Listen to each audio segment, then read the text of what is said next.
Hello everyone, how are you doing? This is MD Tech here with another quick tutorial. In today's tutorial, I'm going to show you guys how to allow others to share your Facebook posts to their stories on the Facebook app.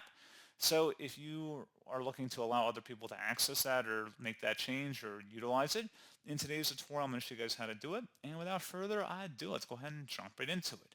So all you have to do is open up your Facebook profile and select the profile icon at the top right and go down and select Settings and Privacy.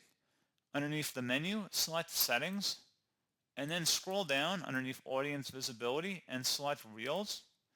So where it says allow others to share your Reels to their stories, make sure that's toggled to the right, so it should be turned on and should be lit up blue.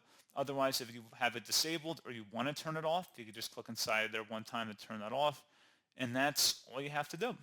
So pretty straightforward process on that, guys, and as always, thank you for watching. I do hope that I was able to help you out, and I do look forward to catching you all in the next tutorial. Goodbye.